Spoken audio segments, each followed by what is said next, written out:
Welcome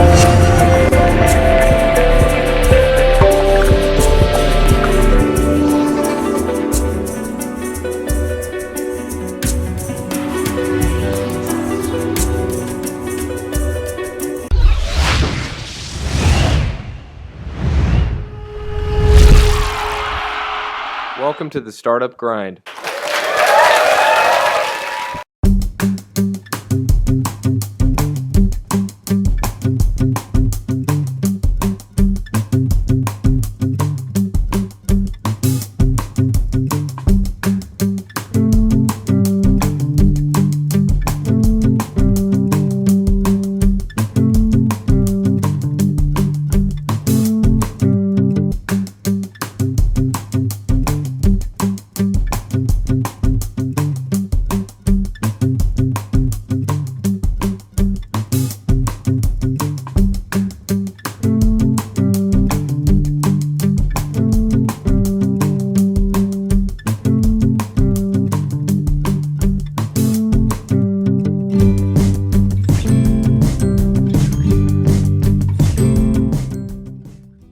Good evening, everyone. Thank you all for joining us for this Startup Grind event with Abdullah Al-Mutawa, CEO and co-founder of Carriage. First of all, can I have a show of hands? Who has been to a Startup Grind event before? Can you show? Okay, so lots of new faces. And who's heard of Carriage before? Okay, very nice. If you don't know what the Startup Grind is, Startup Grind is a global network of entrepreneurial communities with the goal of encouraging and promoting entrepreneurship throughout the world. And the approach that the Startup Grind takes is to have interviews with established entrepreneurs so we can learn from their experiences and get inspired by their story. Abdullah Al-Mutawa is a civil engineer who previously worked at Schlumberger and has a restaurant called The Stack. And today we'll find out about his pursuit of a tech startup, which is Carriage, the story behind it, and the people that are running it right now. Welcome, Abdullah. Thank you. Thank you for having me. Our pleasure. Okay, so if we can begin, just because a lot of people struggle when it comes to starting their own business on how to come with a good idea, how to determine whether it's good or not. So if you can tell us about the background behind Carriage. How did you come up with the idea? Definitely. First of all, thank you for the introduction. Actually, the idea came up when we first, my partner and I started the restaurant called The Stack. And it's a small burger joint in Kuwait City. The first thing that obviously happens when you want to start delivery is the obvious choice is going through the already existing platform on the market, Talabat. A good friend of my partner was one of the previous owners of Talabat. He came in with the contracts and we sat down. We were discussing basically everything related to Talabat and what Talabat entails. And when it came down to signing the contract, the first question was, when do we get our cars for the delivery? And the answer was, it's a logistics nightmare, basically. That was the first hint of the idea of Carriage.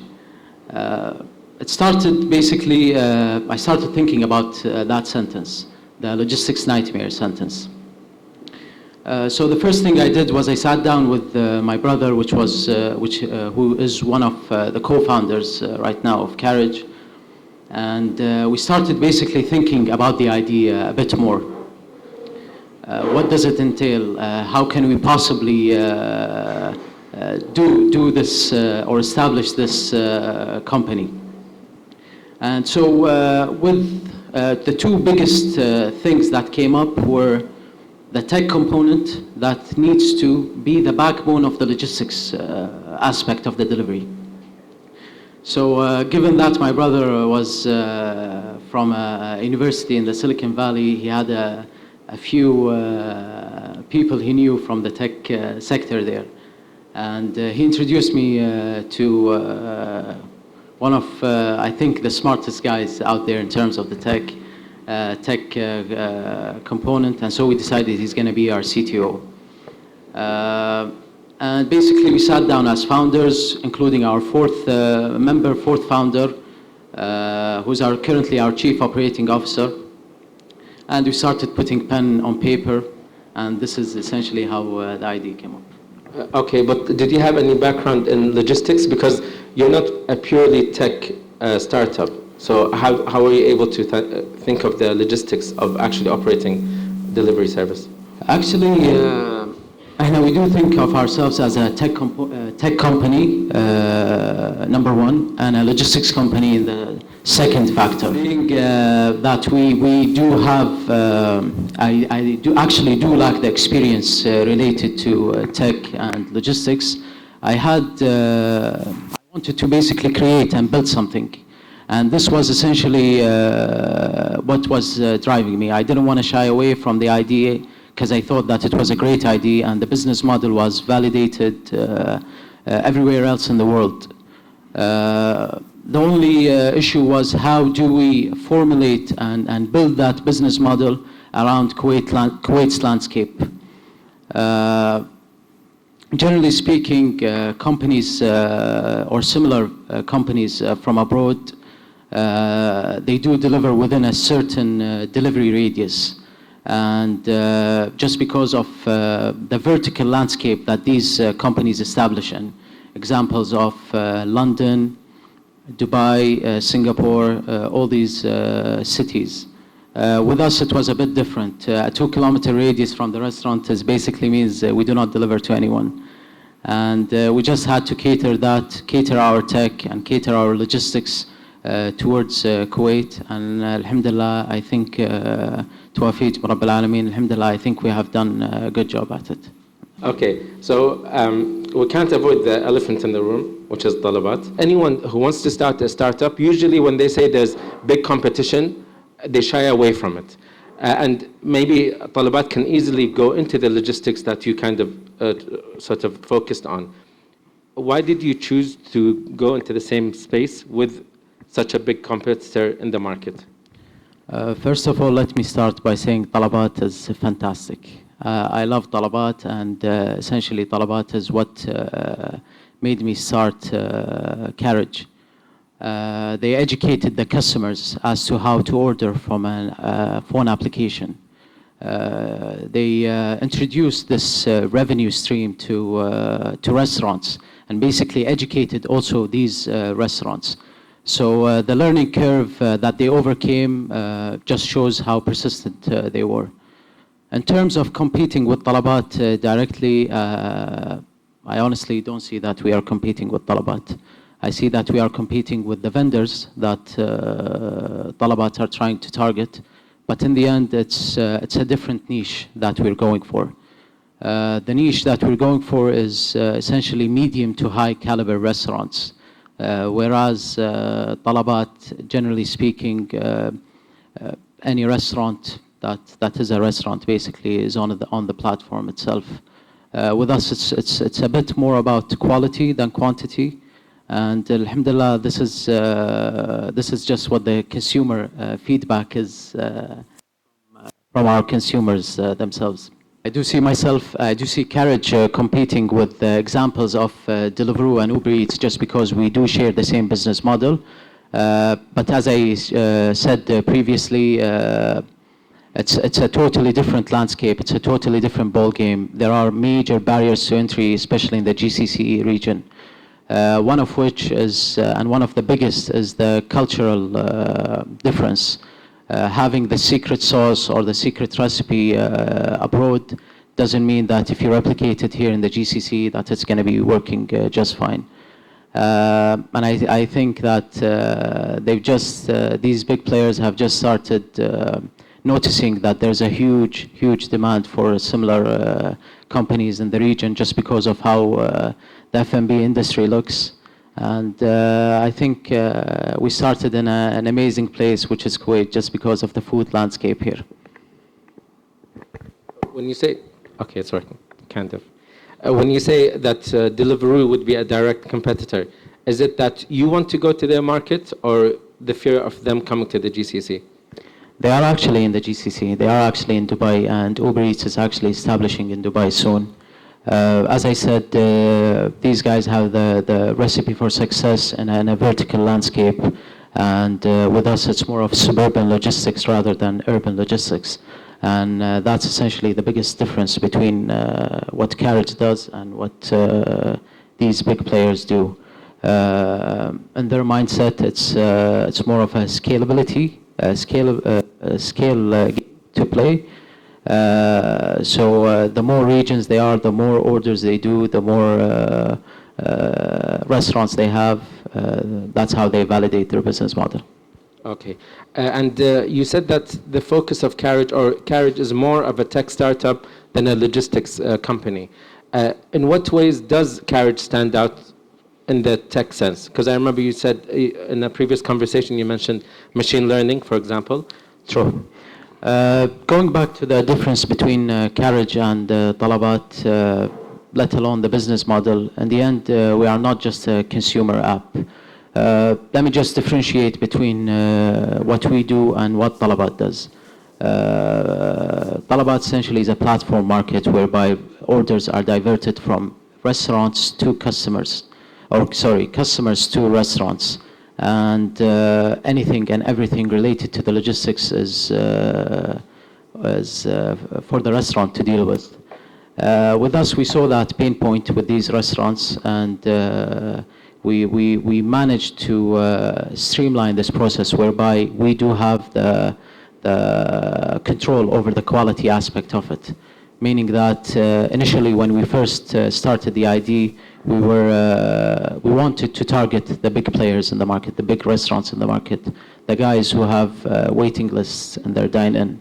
And with that being said, we essentially had the order go out from the restaurant in 2 clicks of a button, and that's it. That's all the restaurant does. In the end, it's all about economies of scale. A restaurant does what it does best, which is cook amazing food, and we as a logistics company do what we do best, which is deliver on their behalf. Not to say that it's not a pain point for us, it's actually quite a big pain point, but alhamdulillah, we've been managing to hire accordingly. Okay, but in what ways are you harnessing that? Going back to the question of the tech component, we do, in order for the order or the food to arrive in the best possible manner, we do preach quality. Quality is our number one focus. Whether it's quality in speed, quality in the service we provide, quality in the design of our apps, quality is our number one motto, basically. And essentially, when a customer orders, we do have almost 20 systems working in the back end to ensure that this customer gets his order in the fastest possible manner. Our algorithms do take into consideration everything related to the delivery process, starting from preparation time, time for the restaurant to receive the order, cooking time, which is basically preparation time, time for the driver to pick up the order, the transit time, which is integrated with weather and traffic, and the time for the consumer to pick up the order. We do try to shave seconds of the delivery process, let alone minutes. And with the machine learning system, which is essentially whatever data we collect from these restaurants, for example, let's say a burger takes 10 minutes to prepare, and during peak times it takes 15 minutes. It's up to, it's a variable number, and it changes quite considerably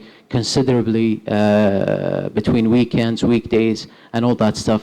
So all this data that we do collect from these restaurants, we're trying to clean it and re-input it back into the system, whereby we are assigning the perfect driver for the perfect restaurant for the perfect customer location. Okay, so you're setting the expectations in the app itself, rather than just giving an estimate of 1 hour, an hour and a half. You're actually giving more accurate numbers. Exactly. So when a customer orders from the phone application, we know where he lives, we know how long the food takes, we know what time of day is, we know what the traffic conditions look, we know what the weather looks like, and right before he checks out, we know exactly how many minutes this order is going to take right before it gets to the end consumer. It's always a trade-off between quality and quantity of orders, and hence why we do not deliver to, for example, from Kuwait City all the way to Fahahil, or from Kuwait City to Jahra. And this is, the social media team has been having a tough time responding to every single comment. Why don't you deliver here? Why don't you deliver there? But overall, it's all about quality, as I said in the start. Okay, and just to elaborate on the quality aspect, you chose not to include all restaurants or fast food joints. Given that it would be considered a business opportunity, what's the thinking behind excluding these restaurants? It's actually, it's very tough to turn down a fast food restaurant just because of the order volume. But when you're trying to target top tier restaurants, examples of Peacock and Radisson Blu and multiple other hotel restaurants and medium to high caliber restaurants, it's tough to validate the idea of having or being associated with fast food restaurants. And this is actually when we first started pitching to restaurants, when Carriage was basically just an idea. There was quite an emphasis on the fact that we do not want to be associated with fast food just because we have been working really long and really hard to ensure that our brand is basically has a name for itself in the market. Okay. And how do you incorporate customer feedback, and what channels are you using to actually listen to customers? Customers actually do not shy away from anything related to sending out a complaint, and that's actually something that's great for us just because it makes us develop a better application, develop a better service. I was actually surprised by the quantity of emails that we get through email. I was kind of surprised actually, and I actually do read every single email that comes through the customer service email. Okay. By the way, just to let you know, I'm skipping questions to give you more time for you to ask questions. You're welcome. Okay. And looking at your individual story, the man behind Carriage, who are your business influences or mentors? Do you have any mentors? I actually just want to say that it's not one man. It's not a one-man show. It's all the founders have been pitching in amazing work from their side, each one within his own periphery. But in terms of influence, I actually thank my parents for just basically pushing me towards excelling in any field that I try to go in. Even as we mentioned previously, I do not have a logistics or tech background. I was in the oil sector with a civil engineering degree, but I did want to create and build something that would honestly make a difference in Kuwait. And I think that there's a need for that and a niche for that. Okay. And are there any defining moments in your career, things that have changed your perspective, fueled you with inspiration? Definitely. Every milestone, every small milestone that we achieve, we actually do try to celebrate and get back to work immediately after. But we do try to celebrate every achievement.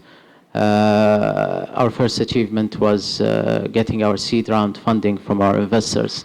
And that was actually amazing, given that we didn't have anything solid in place. We just had an idea, and they truly believed in us and funded us. That was an achievement by itself, a defining moment. Another defining moment was back when we first reached our four-figure order volume per day. That was an amazing defining moment from our side. Okay, and do you have any rituals to celebrate these milestones or no? No, thank you. Okay. And if you can just elaborate more on the co-founders or the talents you needed in order to establish Carriage. Definitely. First of all, our Chief Operating Officer, Khalid Al-Gabandi, amazing person. Just a brief background about him. He's a University of Miami graduate, double major accounting and management. basically dealing with all the headache related to the logistics component to the company, whether it be hiring and establishing properly, maintaining everything in a proper manner. This guy was a childhood friend from middle school, 6th grade, and he's basically, when I'm down, this guy is picking up the slack and vice versa. The second founder is Mus'ab. He's my brother. He's our CFO. Brief background about him. He's a Stanford undergrad and currently doing his PhD in IE Business School, Entrepreneurship and Strategy in Spain. Basically, the financial part of the company. Our third and basically the backbone of our logistics components is our CTO, Jonathan. He's American, Stanford undergrad, MIT masters. Musab, my brother, and John met in undergrad school, and he's basically the person who's behind the tech aspect of it, even though his background is similar to mine, civil engineering.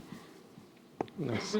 So I guess tech has somewhat a low barrier of entry. Like people from different backgrounds can enter tech space rather than, because some people assume that if you don't have a computer engineering degree or computer science degree, you shouldn't be in tech startups. No, definitely. There's no barrier to entry, I think, at least to anything, unless you're going for rocket science or unless you're Elon Musk or any of these great people. But generally speaking, not having a certain background in a certain aspect of a business doesn't mean you cannot enter that business. You just have to have the will to do it, and the internet basically is full of articles regarding anything possibly you can look for. Okay. I want to look more into the culture of Carriage, but before I do that, some people, they say when you don't have capital, or when they don't have capital, they can't start. So I want to know, when did you receive the seed round? How much is it? Okay. And how long were you operating before that? Honestly speaking, as I said, the idea first formulated in March. We first started putting pen on paper on October 2015. We didn't get our seed round, we didn't get the money in the bank basically up until February. And that didn't stop us from pursuing and going in to talk to our vendors and restaurants and try to develop the company from the start. We obviously pitched in a few bucks here and there, but in the bigger scheme of things, it was nothing. It was minute. So capital is definitely important. I don't think it's important to have capital to just start the idea or start formulating the idea, because you shift a lot from when the idea first starts to making sure that the business model truly does work. The amount? I cannot disclose that. Sorry. Nice try. Sorry. You can't disclose? Oh, okay. I was going to include it in Kuwait Times. Okay. Damn, I missed the chance. Okay. Now looking at the culture of Carriage, what are the values you want as a company to stand for?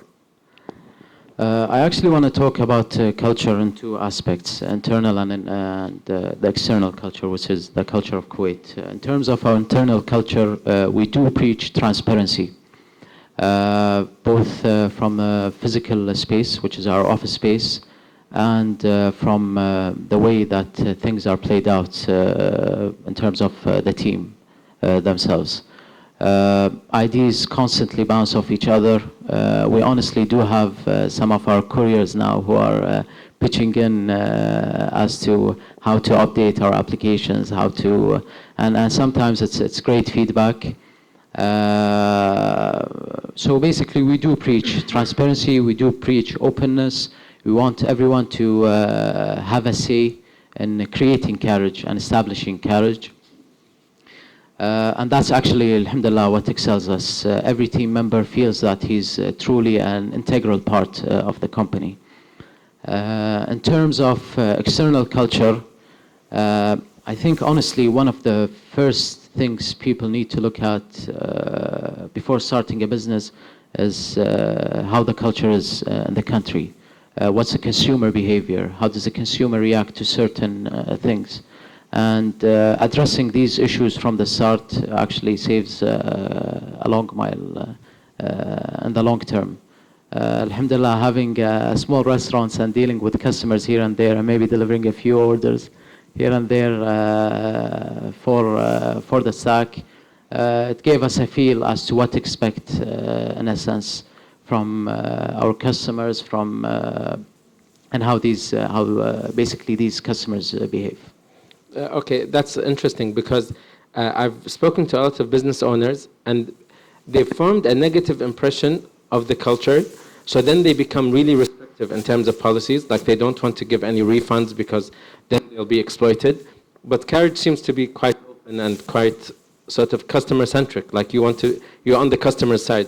So how can you develop that despite the possibility of being exploited by some people? Well, you do have people that do that, and at the same time, you do have people who are very laid back in a sense.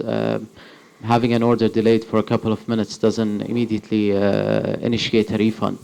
But at the same time, if you're looking for customer retention, if you're ensuring that you want your customers to come back and order again and have an amazing experience every single time that they order, I think it's quite integral to have them satisfied, even though maybe it requires a few KDs here and there to be paid. Push it on marketing as customer acquisition. Nice. And how do you ensure that the staff that you hire are a positive reflection of your cultural values? Honestly, we just ensure that every single team member is pitching in 110% of their work, of the work that they have to be done. One of the things that we do not implement in Carriage is, for example, having a fingerprint, a finger in and a finger out. And the reason behind that is when we first started interviewing people, they used to ask me what time till what time is the job, and the answer was standard for everyone. I don't care if you work an hour or 20 hours, as long as you get the job done in the best possible manner. And alhamdulillah, we're seeing the fruits of that. We have some of our employees who are literally working 7 days a week, which is amazing. I honestly think we do have the best tech team in place, the best operations team, the best marketing team, and the best finance team. And the reason is because every single one of them is always giving their 110% every single minute of the day. And the sales team, sorry. But do you have like a mission statement or something like that, or is it just like regular communication throughout the company? Just being accessible a lot of the time, even on your days off. Just making sure that there's no information asymmetry amongst the team members, making sure that every single member knows what the other team is doing so that the flow is constant and easy. I like to see ourselves as a speedboat where we can maneuver quite easily, where we can set policies in place quite easily, where we can ensure that everything is working in the best possible manner, as opposed to the corporate culture where there's a huge hierarchy, and for something to go through, it requires quite a few people to go through it. Okay. And looking at the space or the industry in which Carriage is operating, what opportunities do you see in the food and beverage industry? In what sense? In terms of like sort of rising trends or problems that you feel can be addressed within the space? I honestly think the food and beverage scene here in Kuwait is amazing. We do have restaurants opening up every single day, some great, some not so great. We do have the innovation to create great places, and this is essentially the places that we try to target. The tough challenge is to try to target these restaurants before they're secured with any other vendors, with any other platforms. But alhamdulillah, we've been managing to be on top of our game. It's just because it's an easier value proposition for the restaurant themselves. Dealing with the logistics, as I said, is a great pain point for these guys. And when they want to start delivery, they want to start delivery immediately. And this is just a new revenue stream that we do introduce to these guys. Plus, one of the biggest issues that also these restaurants have is having to deal with the bureaucracy of dealing with the drivers, hiring these guys, the logistics related to that. We try to eliminate that by basically having them start literally the next day if they decide that they want to join Carriage. Wow, impressive. Okay, and your expansion plan, are you looking towards the GCC? I honestly think that a measure of success for any local company is establishing in other places. I think that there is a need in other markets for such a model. As I said, we do differentiate ourselves from other similar platforms, including Deliveroo and Uber Eats, and I think that we can honestly compete with these guys, inshallah. Nice. And just before I open up the floor for questions and answers, if you can just given your experience in entrepreneurship, what do you feel are the most important characteristics that an entrepreneur needs to possess? Humble experience, you mean? I honestly think dedication is number one. Making sure that you do have the entrepreneurship gene in you, which is basically you're willing to take risks to ensure that you basically try with everything that you can make your business a success.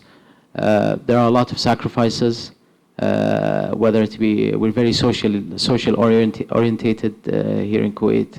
I think this is one sacrifice that we took, me and my founders and I, to establish Carriage, alhamdulillah, and we're seeing the fruits of that. Okay. So dedication and commitment, you'd say? Dedication and commitment basically are the two biggest things that need to be. Secret sauces. Secret sauces, yeah. Very nice. Not so secret. Yeah. Okay, thank you very much, Abdullah. Thank you. Before I get any questions, did you notice this card on your seats? Okay, so this is a voucher from our latest sponsor, which is Kuwait London Company. Kuwait London Company operates 4 business concepts. Okay. So we have extras for those who don't have. We have extra vouchers. We're very proud to have Kuwait London Company as our new sponsor, and we thank them for their support of Startup Grind and everything that Sirdab Lab is doing. We'd also like to thank our previous sponsors, who are the U.S. Embassy, Asnan Tower, and NBK. Okay, thank you very much. It was the most obvious one. Okay, thank you all for the sponsorship and support, and thank you all for coming. Anyone who has a question? Okay, if we can begin from the side, just go ahead. It's okay, I think my voice is Just no, for the recording. It's not so much of a question as it's a comment. You know, I've read a couple of articles about startups, and it seems that the number one factor for the success of or failure of any startup is not actually the idea. It's not even the funding, and it's not even the obvious one, the execution of the idea. It's actually the timing. And I think this is the brilliance of what these guys came up with, is not only they had the perfect team, they had obviously the funding and the idea, but they saw the opportunity after Talabat did a great job of educating the market for the past 8 to 10 years. These guys swooped in and realized the opportunity of doing something similar to Talabat, except that they've added a little bit more of a value proposition, it seems, to restaurants and vendors. So I thought that was interesting, because if you think, for example, Airbnb, who would have thought that renting your space for a stranger would actually work? And today it's a multi-billion-dollar company. The reason is These guys started right after the economic crash. People were trying to make some extra money. And so this contributed heavily on their success. Same with YouTube. Same with Facebook. If you look, there was Friendster, there was MySpace, there were a couple of companies before that. Google actually started, they had 10 similar ideas before they came in. But it's all about timing. And so I thought their timing was amazing, apart from, obviously, their execution and idea. Thank you. We've never met before, by the way. It's perfect. Thank you very much, sir.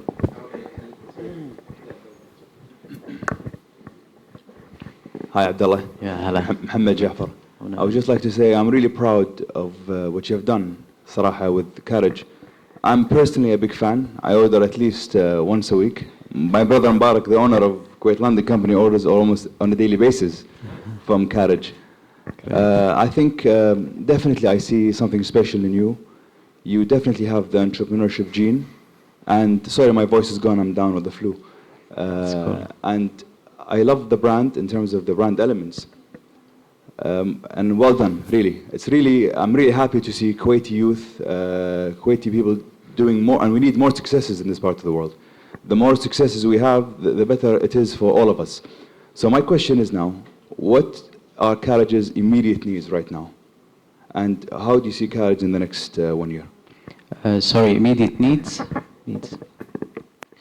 Honestly, I think one of the biggest barriers to entry here in Kuwait, even though we have a great startup community and it's solidifying basically, even though we have a long way to go, the legal and structural issues that we are facing in a sense of how to establish a company in a way where it makes sense for both yourself and the investors. One of the biggest issues we were having was, for example, vesting periods that we were setting for ourselves as founders to ensure that our investors feel comfortable giving their money. That was a huge issue for us. Another issue was the bureaucracy, pure bureaucracy, and the redundancy of having to finish a single, for example, paperwork that essentially takes up to a month to wrap up. We constantly have new laws coming up that do not help startups in any sense, yet they're not being addressed. What's being addressed is something that, alhamdulillah, as Kuwaitis, we do have abundance in, which is, for example, capital and capital investing. For example, الصندوق الملياري اللي توا طالع. I honestly don't think that this is what Kuwaiti entrepreneurs are looking for. I do think that they're looking for ease of the bureaucracy and ease of the process. And I think if that were to be in place, I think that would definitely open up the floor for great ideas to come. I think that's pretty much it in terms of needs. Another major issue with any startup is obviously resource constraints, whether it be funding constraints, whether it be hiring, recruiting, whatever it is. That's a huge constraint in that sense. Another big issue is lack of talent in the tech component. We honestly did interview up to 50 and 60 people just to get one great developer out of them, and I'm sure you know about that. But at the same time, alhamdulillah, there is the talent there, but you do have to dig around to find it. It's not in your face, basically. And that's it. Thank you. All right. Assalamu alaikum. Thank you, Haidar. Thank you, Khalid. First of all, I'd like to comment on the gentleman's comment regarding the timing. I absolutely agree, because sometimes you can do so little, but the timing is so right that everything rolls by so easily, but it's still a holistic approach. You still need the other four components to get things going. But my question is, since Mohammed Jafar is here, I still remember his story back in early, I think 2014, when he went through the pitching process, and I think it's either him or his co-founder got kicked out in one of the restaurants because they thought the idea was so crazy. And I still, that story rings in my head. that I remembered it so many times. Even today, it was actually earlier today, it was a point of discussion. So my question is, can you describe the pitching process a little bit? Did you find any difficulties, or was Talabat like sort of a leeway to provide, or was it an easy for you to pitch the process? And did you rely on any elements, let's say relations or any of that sort? And my second question is, what's your revenue model? What's your profit model? Thank you. Great question regarding the pitches. Honestly, opening a business, especially in Kuwait, you do have to rely a lot on connections. But at the same time, sometimes you do have to rely on making sure that you have your pitch on par, and essentially targeting the pain points of these restaurants. I know that all restaurants would love to entertain this delivery revenue stream just because it's very lucrative for them. But a lot of these big brands do care about their quality, and quality is the first thing that comes up when we first started pitching.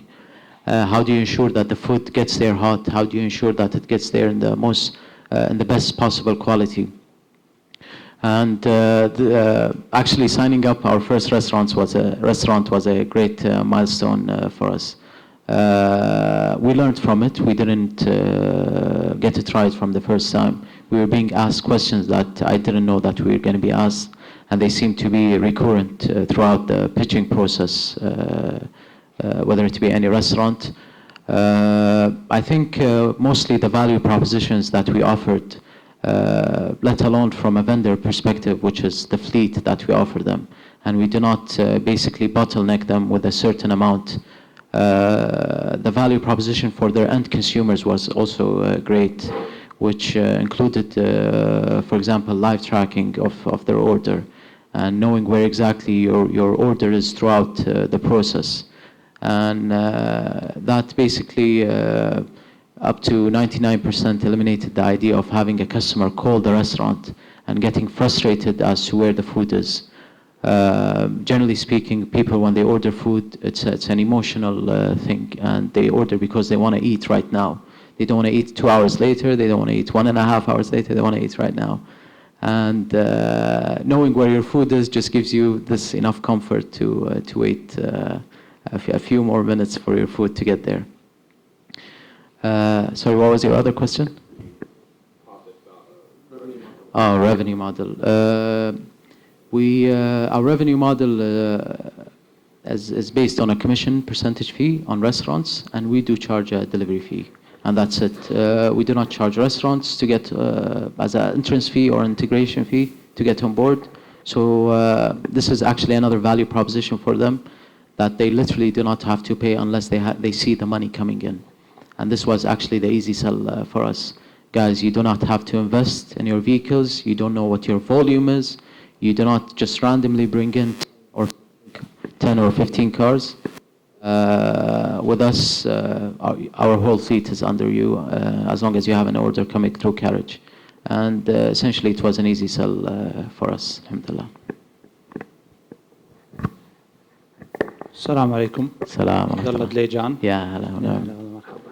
عبد الله، انا عندي سؤال بس ان شاء الله يكون مو وايد تكنيكال.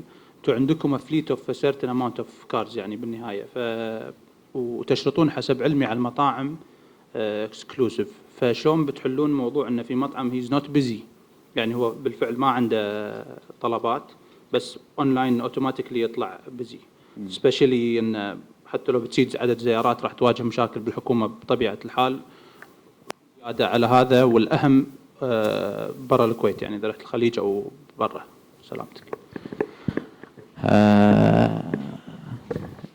One of بالإنجليزي يعني. كيف؟ Actually, it's true. It's a big pain point for us and for the restaurants. But we do try to get the right number, the secret number as to how many orders per restaurant per time, per hour of the day that are coming in.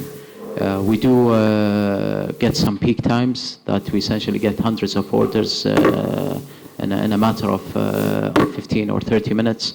And there's absolutely no way, even if you have a fleet of 1,000 cars, that you're going to be able to cater towards that orders. At the same time, you try to minimize it as much as possible. Going back to Mohammed Jafar's question, the legal structure here in Kuwait ما يساعدنا إن إحنا we employ, for example, independent contractors, which is what the other business models برا they do. For example, Uber or Uber Eats or Deliveroo, what they do essentially is if you yourself want to become a courier, you can just log in and start delivering. With us لازم يكون على إقامتك ولا لازم يكون عندك كارت صحة أساس إنه يقدر يوصل. But there are multiple barriers. But at the same time, you try to find solutions here and there to whatever issue is coming up. And alhamdulillah, yani, day by day, we're trying to solve this peak time issue that's happening. Yeah, my question is, I think, is again related to logistics. I wanted to ask, like, do you own the whole delivery fleet? And do you also have like only two-wheelers or four-wheelers as well? And how difficult it is to scale that, like when you go to different markets, to own this delivery fleet in those different markets?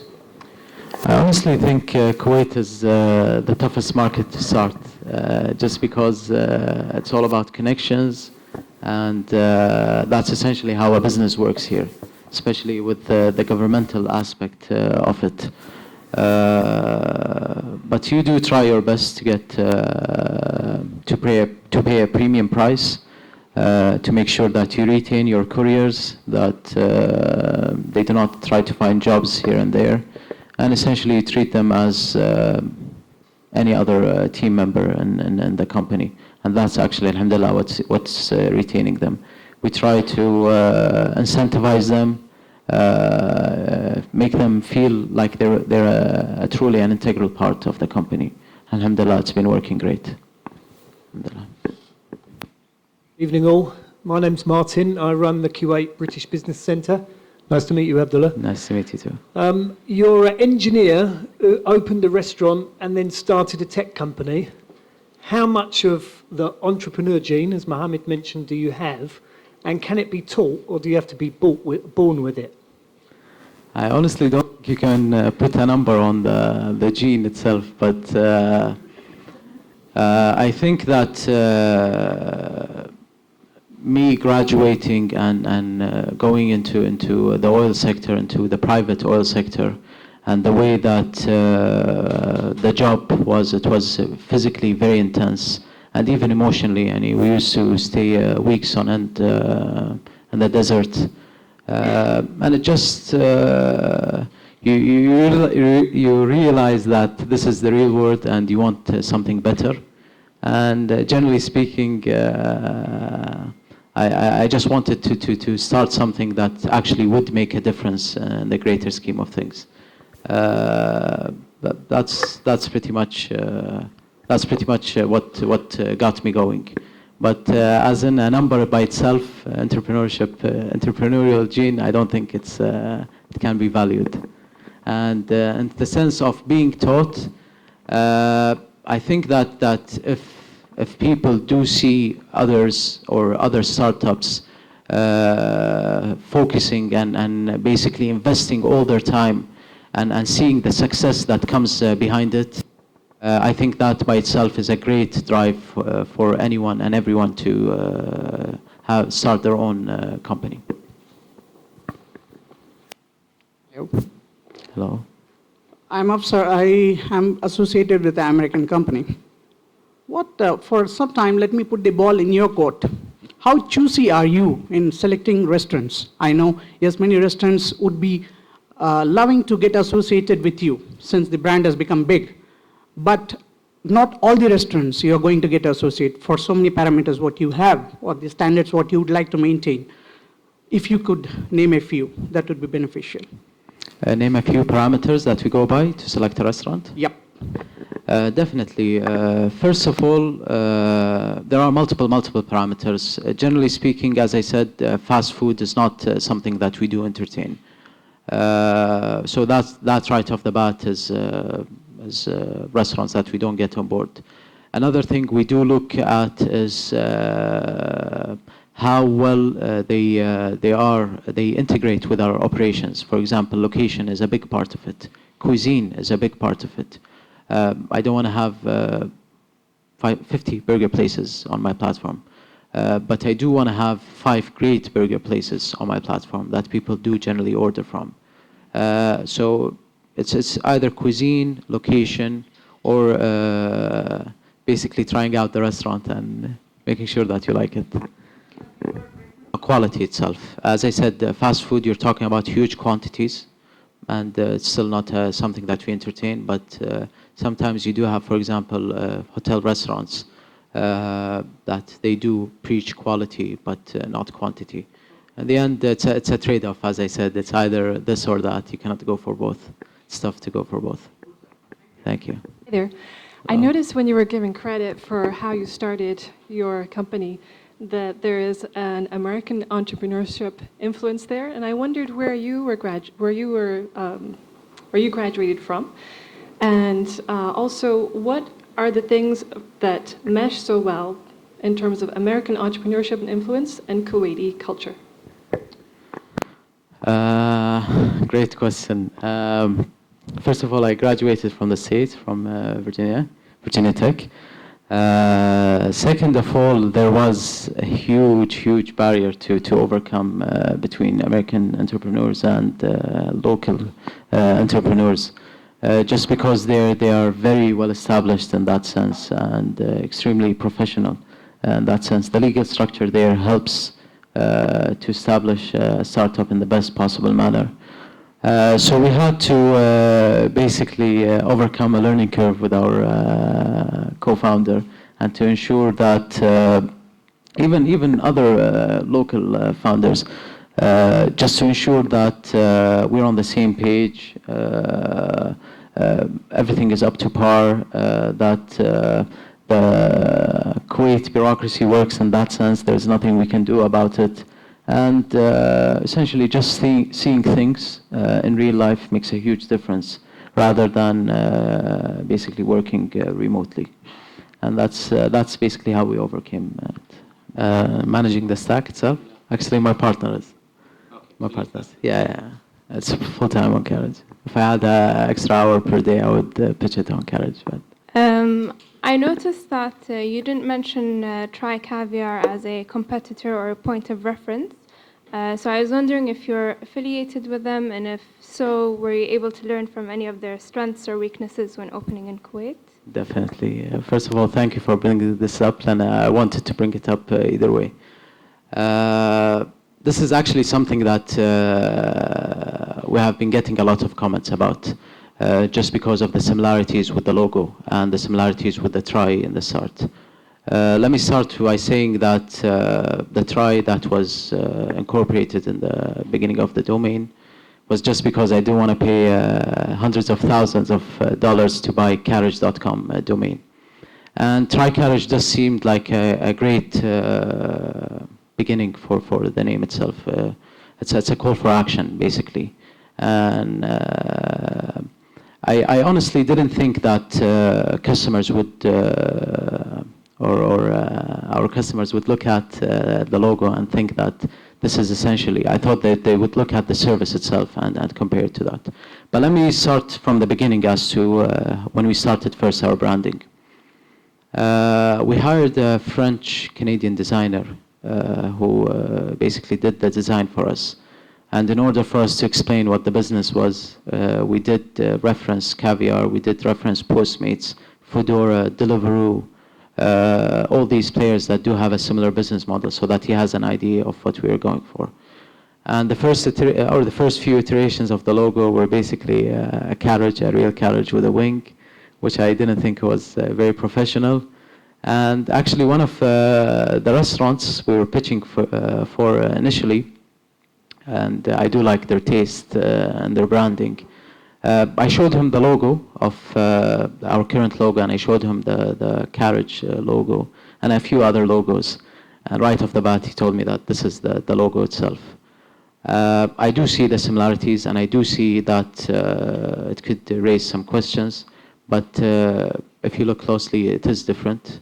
What the logo means is that we do complete the circle of the restaurant, whereby we do the delivery. But at the same time, I honestly didn't think it would get that much attention. I thought that people would honestly look at the service and how the app design is and how all that is.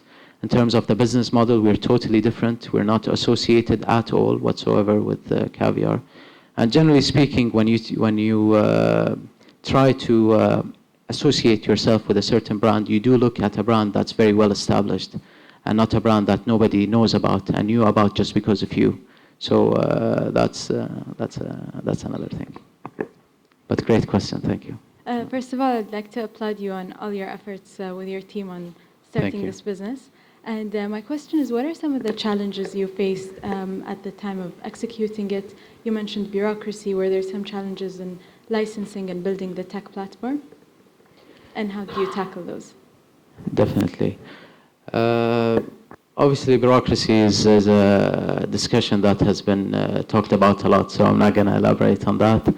But one of the biggest concerns was in the start was making sure that what we built really works. And the way that we did that, so basically that it's, I don't want to say bug-free, because there's absolutely no software that's bug-free, but as minimal bugs as possible to ensure a smooth operations. So hence why we started our alpha launch, which was back in April, beginning of April. And we essentially invited a few close family and friends just to get feedback as to whether what we're doing is right or wrong. And just because we didn't want to burn our cash and we wanted to validate our ID, we went with the minimum viable product.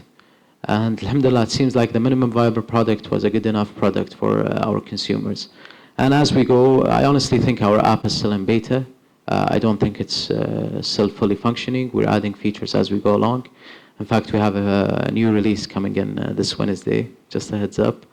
But generally speaking, yes, ensuring that our systems were working properly, our drivers are well trained, our operations team know what they're doing, passing in the recommendations, passing in the issues that they were facing, monitoring the fleet, ensuring that restaurants do receive and prepare the food in a timely manner so that the customers get their food in a very efficient manner.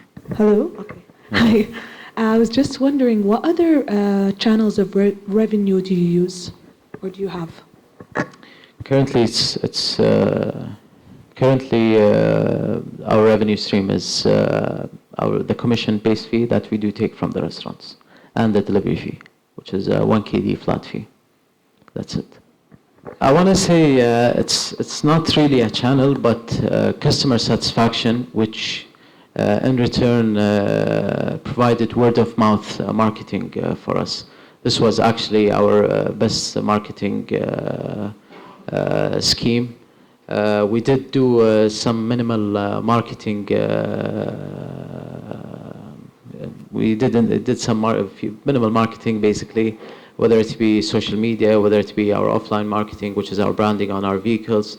But the biggest and alhamdulillah, what helped us and what catapulted us in such a short period of time to success was alhamdulillah word of mouth, customer satisfaction, ensuring that the customers are satisfied, I hope 100% of the time.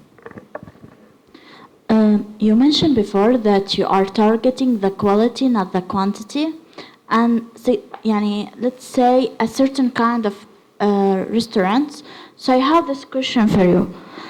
Have you thought to expand to targeting another signature or another segment of restaurants, which kind, let's say, popular or small restaurants like some Arab sweets who don't have delivery, but they have their own name and their history? And also to targeting a different segment. Let's say some people who like this kind of restaurants, but they can't get their orders because they don't offer delivery. For example, some people like Salmiya Kop's Mashawi. It's one of the oldest Mashawi restaurants in Kuwait with a great quality and great reputation, but they don't have delivery. And it's a small traditional restaurant, not fancy like yours, vendors. Have you thought to target this kind of type of restaurants, and why not? It definitely crosses our mind, just because of the revenue, the potential revenue that might come in from these restaurants.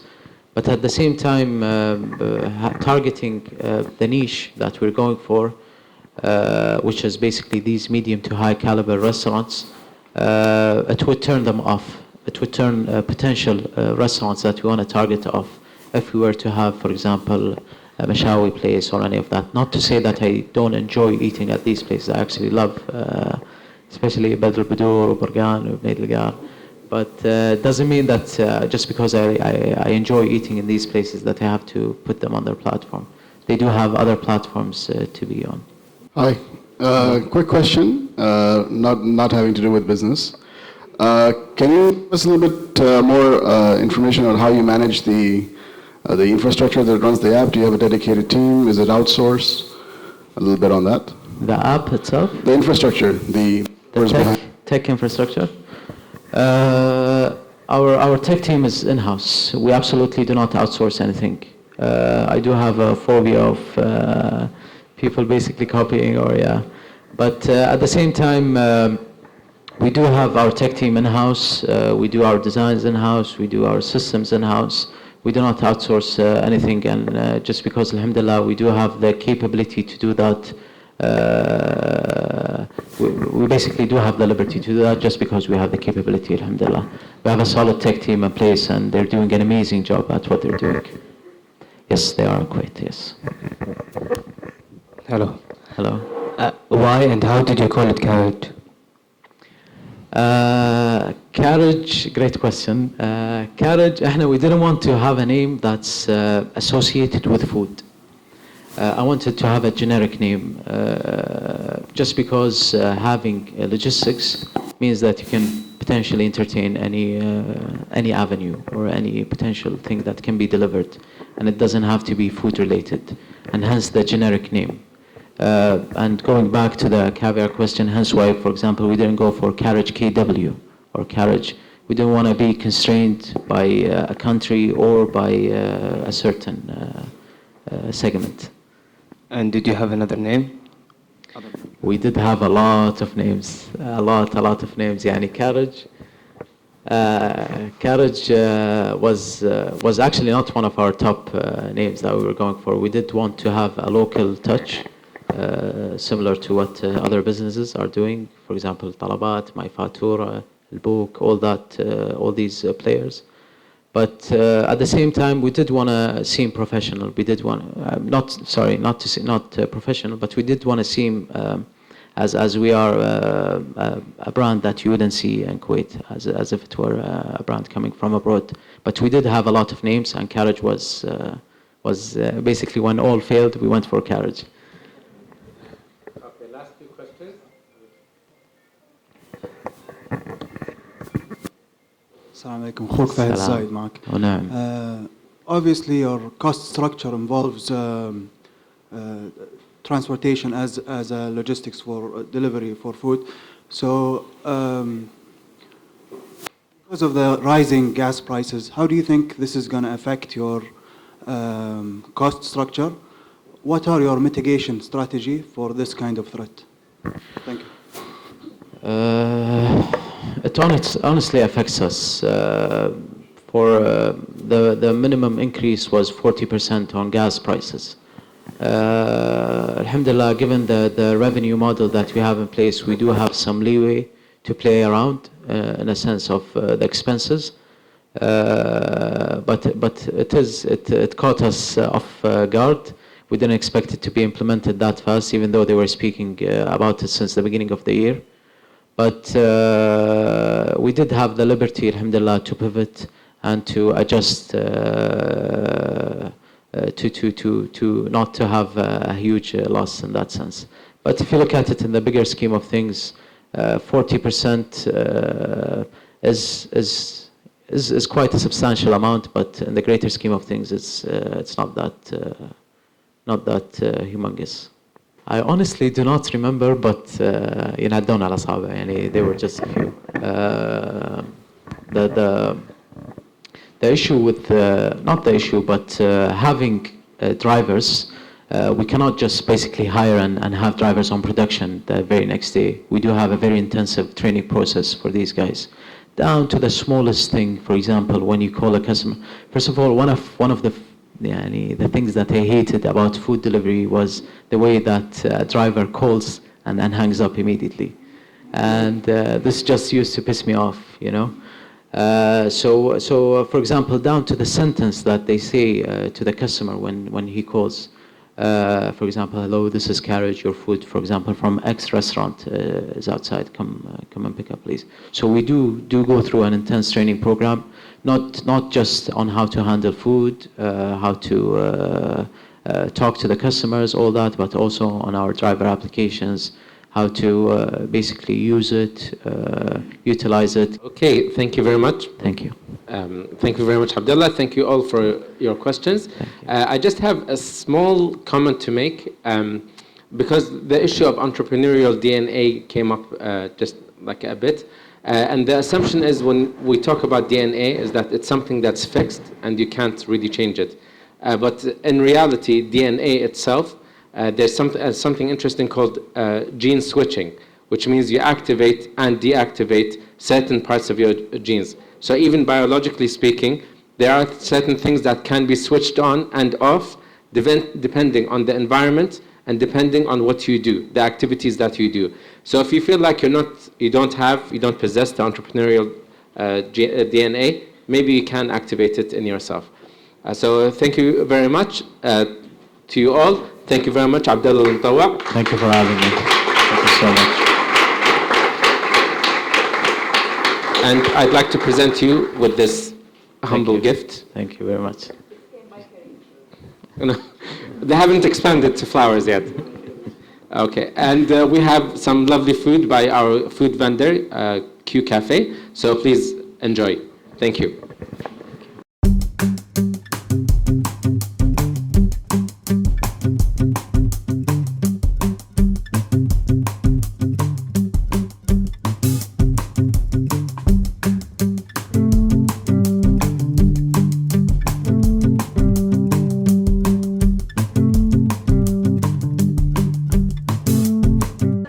First of all, I would like to thank Sirdab Lab for inviting me for this great opportunity to talk about Carriage. I honestly think Sirdab is a great place to introduce these startups, whether established or not very well established. I think it's a great place to start and basically showcase the business or the startup that you're doing. In short, thank you so much. Great opportunity, great crowd, and thank you again.